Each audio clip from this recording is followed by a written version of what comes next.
ଆମ ଦେଶର ନାମ ଭାରତ। ଆମ ଦେଶର ଜଳବାୟୁ ଓ ଭୂମିରୂପ ଭିନ୍ନ ଅଟେ। ସେଥିପାଇଁ ଆମ ଖାଦ୍ୟ, ପୋଷାକ ଓ ବେଶଭୂଷା ଭିନ୍ନ ଭିନ୍ନ ଅଟେ। କିନ୍ତୁ ଆମେ ସମସ୍ତେ ମିଳିମିଶି ଚଳୁ, ସମସ୍ତଙ୍କ ସୁଖ ଦୁଃଖରେ ଭାଗ ନେଉ, ପର୍ବପର୍ବାଣୀକୁ ଏକାଠି ପାଳୁ, ଅନ୍ୟର ବିପଦ ବେଳେ ସାହାଯ୍ୟ କରୁ। ଦେଶର ଉନ୍ନତି ଆମ ସମସ୍ତଙ୍କର ଲକ୍ଷ୍ୟ ଅଟେ।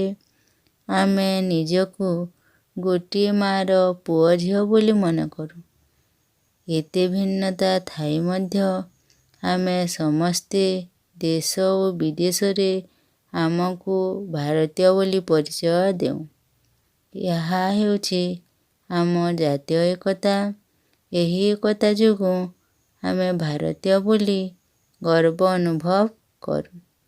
ଆମେ ଆମର ଜାତୀୟ ଏକତା ରକ୍ଷା କରିବା ନିମନ୍ତେ ବିଭିନ୍ନ ସମୟରେ ପରୀକ୍ଷାର ସମ୍ମୁଖୀନ ହୋଇଥାଉ।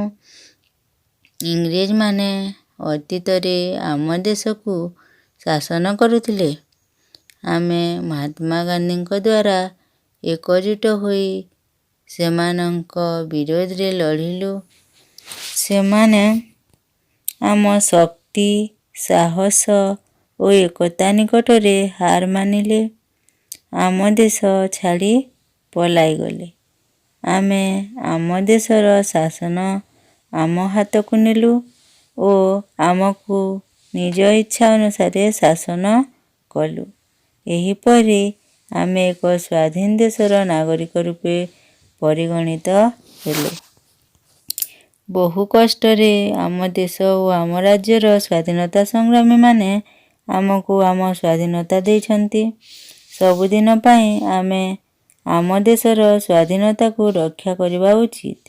ସେଥିପାଇଁ ଆମକୁ ବିଭିନ୍ନ କ୍ଷେତ୍ରରେ ଆମ ଦେଶର ଉନ୍ନତି କରିବାକୁ ପଡ଼ିବ। ଆମ ଦେଶର ଶିକ୍ଷା, କୃଷି, ଶିଳ୍ପ, ସ୍ୱାସ୍ଥ୍ୟ ଆଦି କ୍ଷେତ୍ରରେ ଉନ୍ନତି କଲେ ଆମ ଦେଶର ପ୍ରଗତି ହେବ। ଏହିସବୁ କାର୍ଯ୍ୟ କରିବା କେବଳ ସରକାରଙ୍କ କାମ ନୁହେଁ। ଏଥିପାଇଁ ଆମ ସମସ୍ତଙ୍କ ସହଯୋଗ ଲୋଡ଼ା।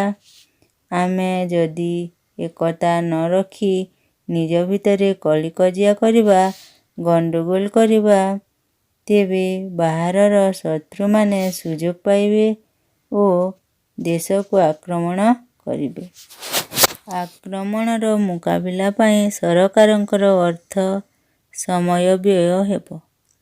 ଦେଶର ପ୍ରଗତି ବାଧାପ୍ରାପ୍ତ ହେବ। ତେଣୁ ଦେଶ ଉନ୍ନତିର ମୂଳମନ୍ତ୍ର ହେଉଛି ଲୋକମାନଙ୍କର ସହଯୋଗ ଓ ଜାତୀୟ ଏକତା।